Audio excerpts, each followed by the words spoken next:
Welcome to the VET S.O.S podcast. Remember, don't drown the sea of transition. Grab the VET S.O.S Lifeline. We are brought to you by the Who You Know Network and proud members of the Parade Deck community. You can now be heard on Reach Across America Radio on Thursdays at 4 p.m. Eastern. You can find Reach Across America Radio on iHeartRadio, Odyssey, and the TuneIn app. Today we're sitting down with Robert Pangero, veteran outreach for Guidehouse. He's here to talk to us about their veteran program and the various things he does to assist veterans in transition. Still traveling down the road here with my co-host Keith. Keith, how you doing today? I'm living the dream, brother. It's great to be here as always. How you doing? Oh, living the dream myself. It's another beautiful day, and hopefully the beautiful days continue. We'll just leave it at that. There you go. All right. All right, so let's jump right into this. We got Robert Pangaro. He's a retired Army veteran with a distinguished service record and extensive experience in supporting transitioning military members. He holds a PhD in public policy and administration with a focus on special education reform and veteran health care reform. After his military career, Robert moved into a career in education, working his way up from elementary to the collegiate level, working in areas such as special needs and behavior intervention, all while tirelessly working to support homeless veterans. Rob has also served as a chaplain for a few transitioning veteran organizations. He is a husband to an amazing wife and a father to, brace yourself, 7 children. Wow. How you doing today, Robert? You getting any sleep? No, you don't get any sleep with kids nowadays. Thank God 3 of them are out of the house and older. One's getting ready to get married, but we still got 4 here. So it's a handful. God bless you. Got his own fire team going on over there. Oh my goodness gracious. All right. So I'm still stuck on that one. Yeah. I only have 2, and then I got 2 dogs, and it feels like I got a house full of, terror. Hey, we got 3 dogs here too. Saint Bernard, Akita, a Havapoo, and then a snake on top of that. So don't ask me how we deal with it all. You live in a tent out back? Like I might get more rest if I was living in a tent out back some days. I bet. All right. Well, let's start with your transition. Tell us about how your transition went. So yeah, when I retired out, I'm gonna be honest, my transition was not very good, right? I don't know, back in when you guys got out, maybe too, they didn't give us all the tools we needed. So for me, I had to do all my own research, figure out where I wanted to go, figure out my disability claims, and figure out all that stuff. So for me, it wasn't as smooth as I would have hoped it would be.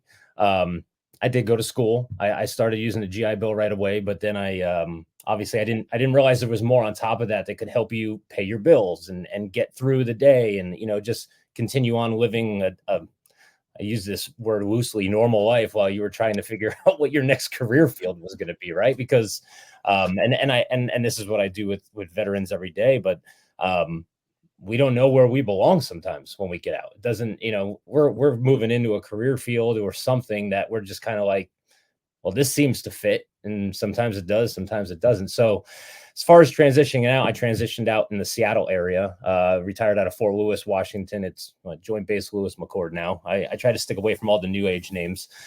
Still Fort Bragg to me, my picture. There you go. Right.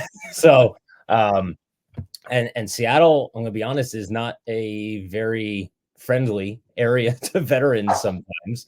So again, even just dealing with that, and so I think it's something that a lot of guys probably deal with, getting out in locations maybe that aren't as conducive to a veteran transition, but then also again not knowing what's out there for them. So thank God I got to where I am now, through no lack of trying to figure it out on my own, having other veterans that mentored me and helped me along as well. So now I'm just trying to obviously pay it forward in what I do. That's outstanding. I had a good transition, but a lot of that was in part to this podcast. We started during my transition, and I was able to hear all those horror stories and avoid some of the pitfalls. So I was truly blessed through this whole thing. Keith has a slightly different story than I do when it comes to transition. A little bit, but all in all, we're all surviving, right? So that's right. What matters. Yeah. All right. So tell us some of the things before we jump into Guidehouse. What are some of the ways and things you've done to help the veteran community since you've been out? Yes, I mean, pretty much as soon as I got out, again, I'm I'm a lifelong learner. I mean, that's just something I've always I try to, even my kids, I tell them, there's never going to be a day you're not going to stop learning. So for me, I love research. I love looking at stuff. Obviously, I was a glutton for punishment. I went through college even when I didn't want to go through college, just because it was there for me to be had. So I took it. I just took a hold of it. So I think for me, doing a lot of research and realizing where a lot of the cracks were in the system, I then tried to take some of those cracks and fill them in for veterans. Um, I worked as a chaplain of a few different nonprofits, which I think that gave me a huge avenue to start working with veterans one-on-one. I wasn't the CEO in charge of the companies. I wasn't the business guy, even though I understood it. I was the guy that was there for anyone's spiritual needs, but then also they started coming to me for guidance in other areas. They knew my connections to the community. I was already in my education working with legislators, so they knew I had connections with legislative people. So people would start coming to me with more than just spiritual needs. People that were on the verge of homelessness, people that were on the verge of losing, families, or maybe deaths in the family. Maybe they were going through a divorce.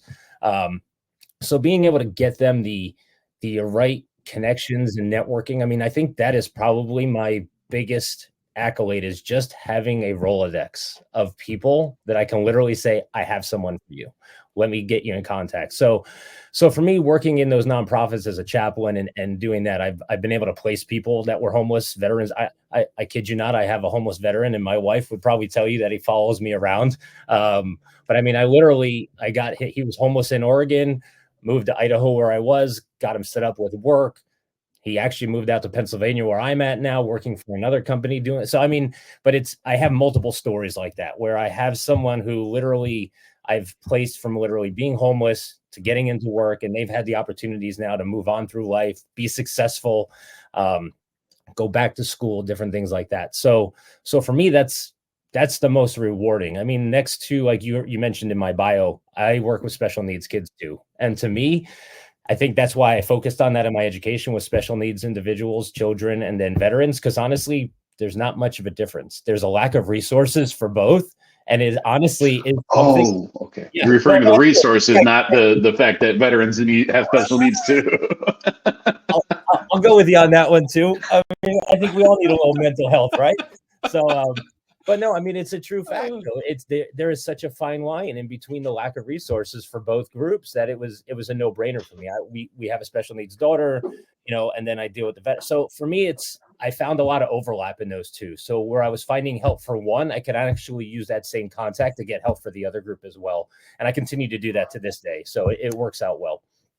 That's fantastic. And I think, at least for me, and Keith, I think you and I are kind of similar in the sense that, we're not super extroverts. And that I know I force myself to be much more extroverted than naturally I am. But once you get to that point where you become a connector, and Mhm. like you're talking to people and you're like, oh, I got to hook them with this one. I got to hook them up with this person, this organization.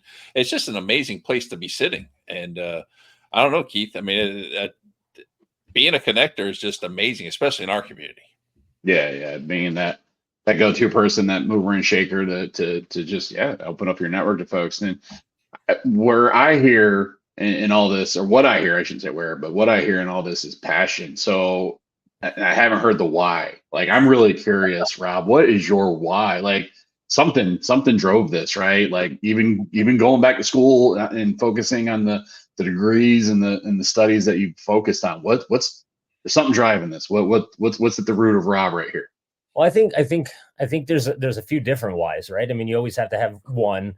I mean, I think for me, even just my transition, that was enough to say, wow, like there's so many of us in this room that have no idea where we're going. This is it. And the I want to say, like, the father in me and the person that like wants to take care of people, that's always been like, and one of the degrees I don't usually put out there, I hate to say it because of of the political climate, is I was a pastor too, right? So like that person in me wants to take care of, help shepherd individuals. So I think the why was really just wanting to take the lost and have them be found and figure out where their next step is. So for me, that was very important to me. So again, I mean, that lack of it. And then, what drove me through getting like the degrees and everything is honestly because there's so many people that won't listen to you unless you have the paper on the board, right? I mean, and it's sad because my experience should be what really talks the talk. But unfortunately, in today's world, if you don't have that diploma or that piece of paper on your wall, no one cares. And they sometimes will just push you aside. And unfortunately, it happens in every aspect of it, the government, companies, even on the ground, like doing nonprofit work. Like you have to have someone that has a degree to run a nonprofit, which just outstanding. It just blows my mind. It's like, well, if I'm a veteran and I can do the work and I can speak the talk and I can help people, why do I need it? So I think it was just like, hey, I need to help these individuals. I was one of them. I don't want any of them left behind. Like, that's it. Like, no man left behind, no woman left behind. I am a true believer in that. So in doing that, I had to take the necessary steps to make sure people would take me seriously. And that's kind of where I ended up to this point. That's fantastic. Yeah. It's sad that you have to hide the pastor piece. It is. And I understand what you're saying. Yeah.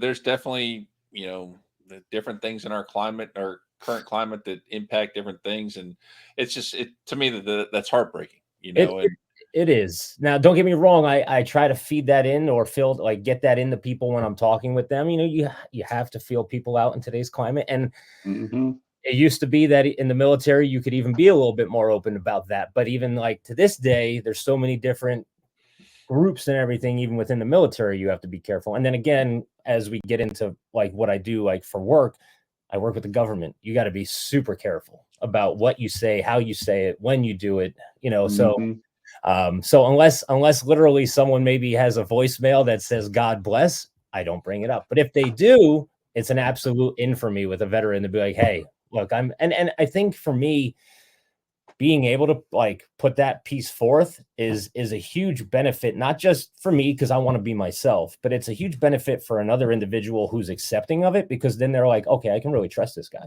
Like, he's not just a business guy or just that. Like he has a true like passion to help people, not just help himself or help the bottom dollar. So it is sad I can't put it out there as much as I want to, but I get it there. Yeah. By ways and means. I have some stuff behind me. Like I got rosaries hanging. I don't hide that when I'm on business meetings. I don't put it. Actually, I got three sets of them from my wedding and everything else. So I don't hide it, but I just don't go out spitting it out there either.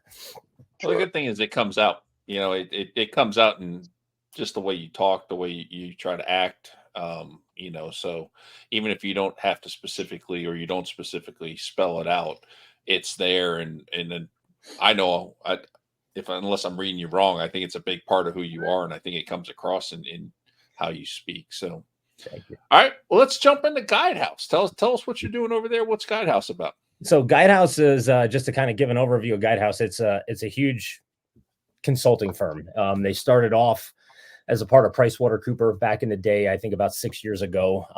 And they were an offshoot of them. They were their public sector, all their defense work and everything.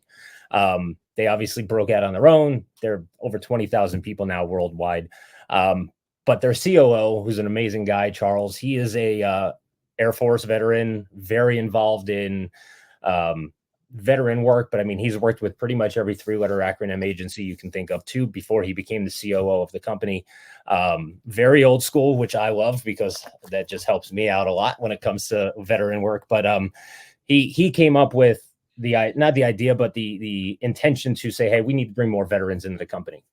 Around that time, I got hired on, and out of the group, I had the most, I think, background and experience with military. So it was just a natural fit for me to say, hey, let me try a stab at this. And then it grew into something bigger. So while Guidehouse as a whole, we literally hire everyone within the defense and security segments. We have healthcare, we have financial services, we have energy sustainability.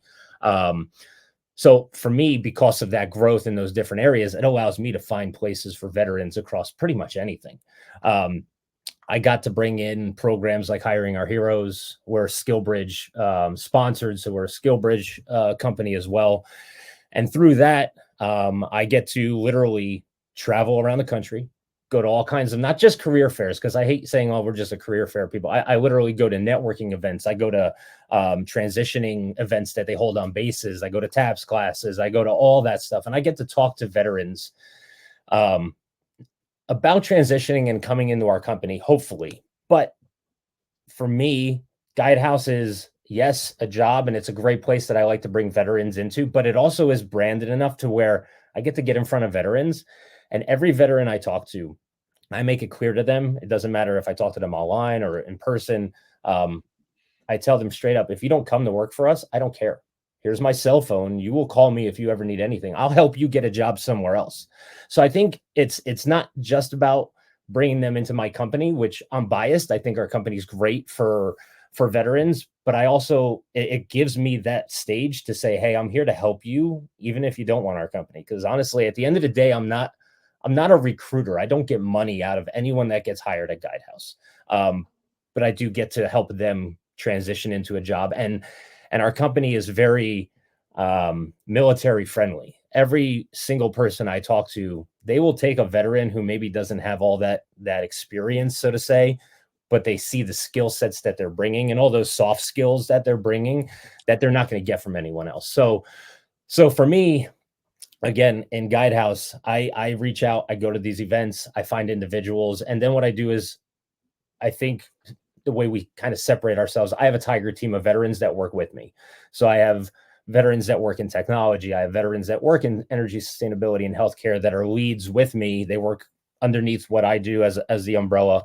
And I kid you not, we literally take every person we meet, we take their resume, hard copy. We go old school, and we literally read through it, and we find a role or something for them to at least give them an offer or give them a possibility to get in front of a team.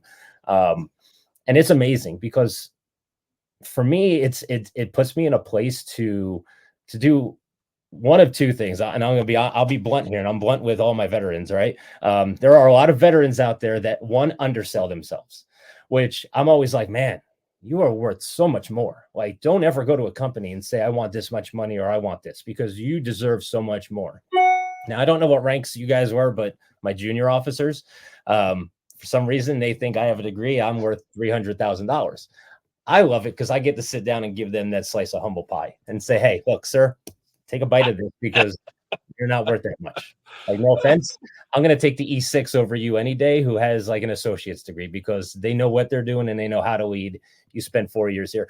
But I think coming from a veteran that's retired, they take it really well. And a lot of them will come to us. And honestly, those that don't come to us, maybe go somewhere else for a better payday, end up showing back up 6 months down the road and say, you are right, we'll take the pay cut to come back to you, because again, we're real big on work-life balance too. Like, do your 40, go home. Our COO, the Air Force guy, he is very big on, you've been gone enough.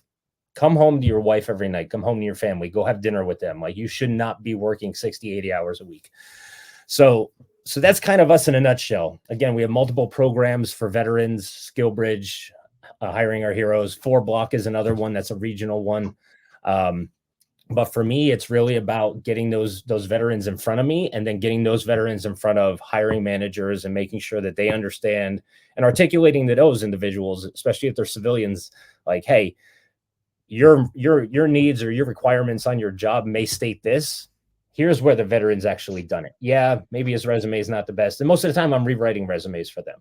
But let me explain to you where their accolades are and where their skill sets are, and they actually exceed what you're looking for, and trying to push those forward. So for me, my goal is to hire 500 veterans a year for the company. So I mean, it's a huge growth to try to get that many veterans in every year, and we're close. Every year is a little different. We usually hit at least over like 350, 390. We got into the 400s last year, so we're getting there. And just the ability to get out there and kind of say, hey, we're not here just to use you as labor, and sell the fact that, like, hey, we're here to really help the veterans is huge for me. Could you imagine, Keith, if every company had somebody on the inside fighting for veterans the way Rob's doing it? You know, if he was rewriting resumes and arguing the points to what they bring to the table. I mean, it would just, companies would be stacked with veterans making huge impact. It's ridiculous. Well, I didn't realize I was going to have a kindred spirit on this call, because that's literally what I do for a different organization. So yeah, like he just described my 9 to 5. The only difference is he gets to travel. I need to find out where you get your travel funding from, because that's an uphill battle in my company. They want me to do it all virtually, which is driving me insane. But yeah, but wow, that's such like the work you're doing. Yeah. Like, and like I said, I mean, literally kindred spirit, brother. Like in almost every sense of the word. Like my agency even told me this, like we just want you to help veterans. If they come work for us, awesome. But even if they don't, what you're doing, our name is on it. So they see the value of the branding and all that other stuff that comes with it. But yeah, like just the work you're doing, it's so valuable and so incredible.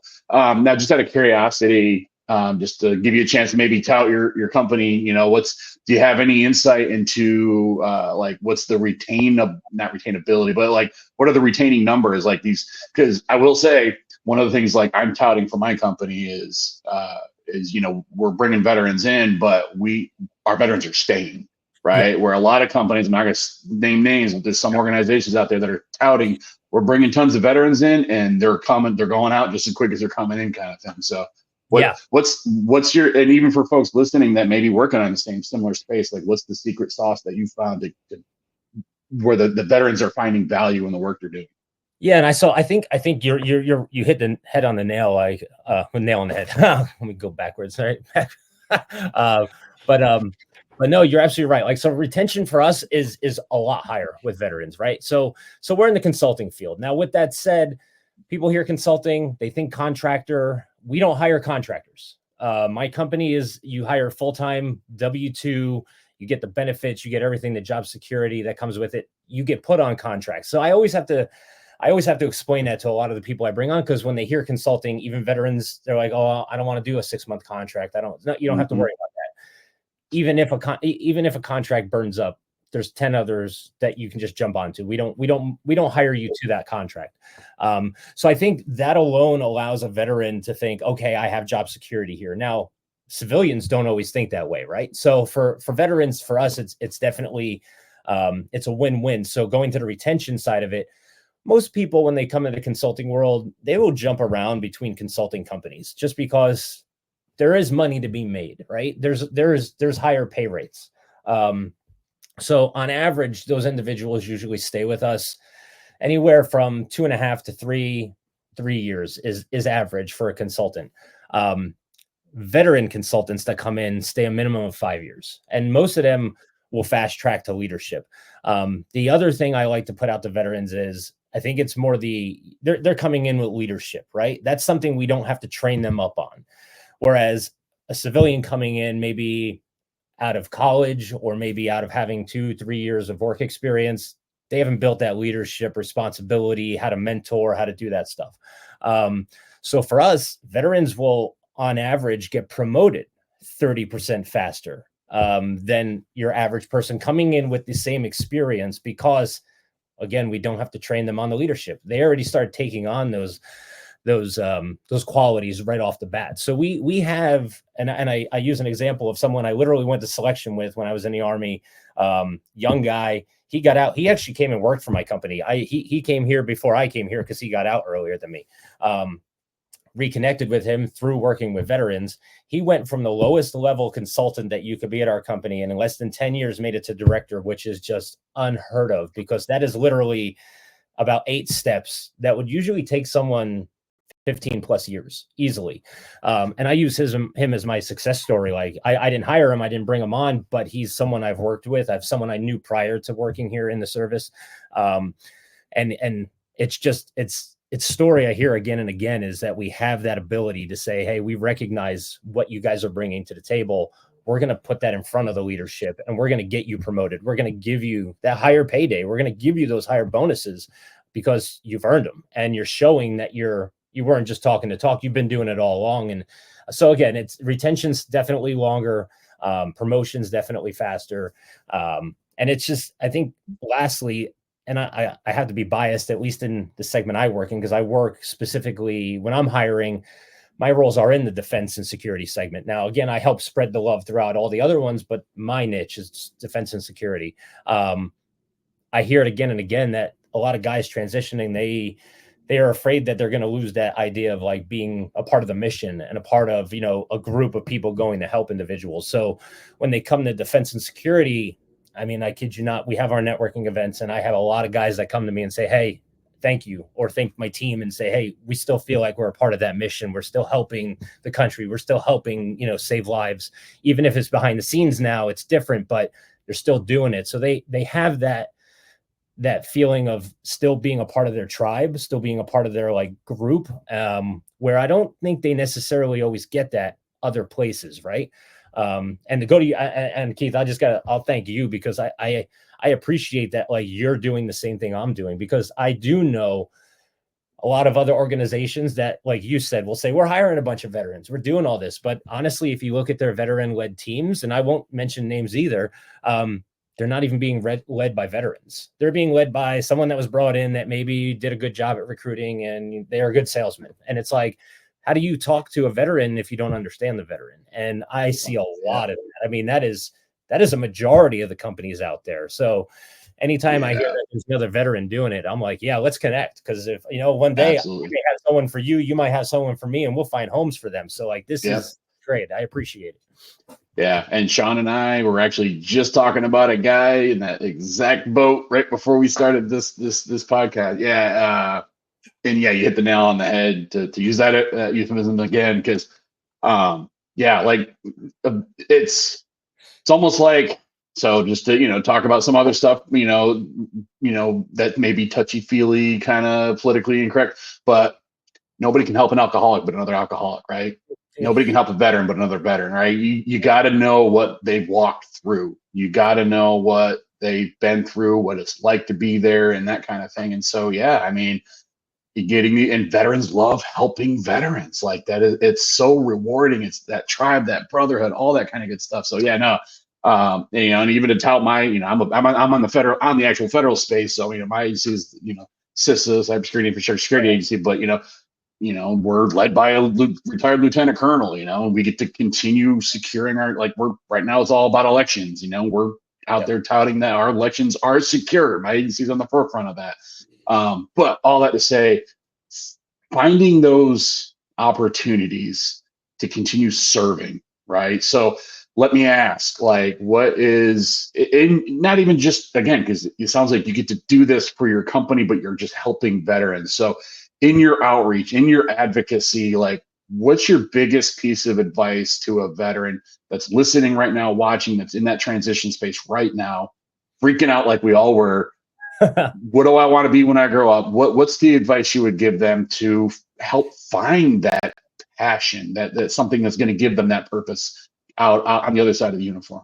Yeah. So I think, I'm going to throw on the pastor hat for a second, because I think for me, it's, so many times we're told as we're veterans, and I've dealt with a lot of guys that were in infantry and different things. And, they're told oh, you know what, you're in infantry, you're go pick up a gun, go be a security guy. Like that, you're kind of forced into this is where you should be.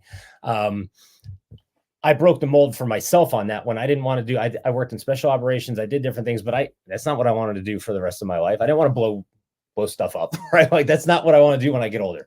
So I think for me, when I talk to veterans, especially ones that are still in and transitioning, who may have been told, hey, here's your MOS, here's your rate, here's the jobs that align with that.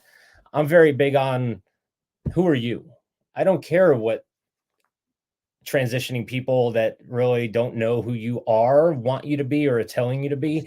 What do you want to do, right? And I think that's an eye-opener for a lot of transitioning soldiers that are coming out, right? They're like, well, I didn't think I could do anything else. No, you can do a lot more.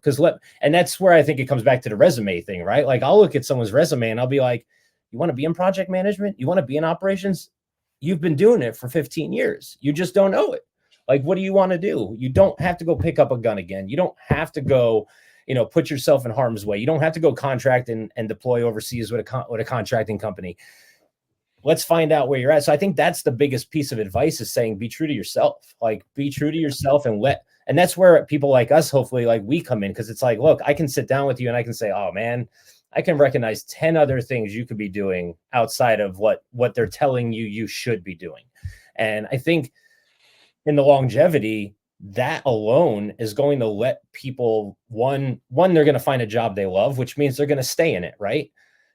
that's also going to cut down on, I mean, you're talking big picture. You're going to talk down on, you're going to cut down on unemployment, homelessness, and all that, because a lot of guys that get out of work, get out of the military and transition into what people tell them to do, they end up crashing and burning in those jobs. And then all of a sudden they have no job and they have no education and they have no skill sets to put it on and, you know, put on a new resume, and they end up going through those bad points and those dark places. But I think if we can capture them before that and say, hey, where do you want to be? It might be a little bit more of a rocky road. It might be a little bit more of a hill climb, but I'd rather you climb the hill and reach the top than go another avenue and end up falling down it. Let's figure out which way you're going to go. So I think for me, the biggest advice, like you said, is really just be true to yourself and find out what you want to do. Don't listen to what people are telling you should do. What? Yeah. Love it.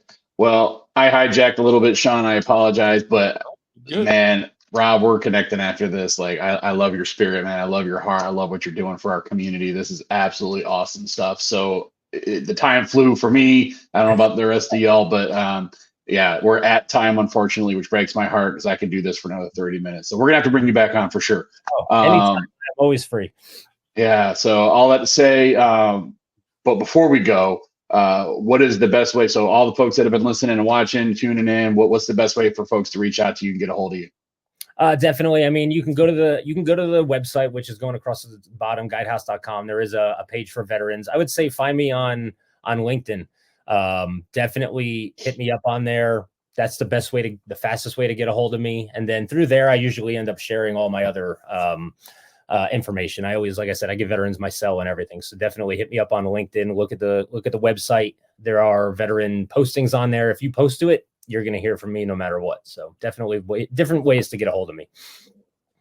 Beautiful. Yeah.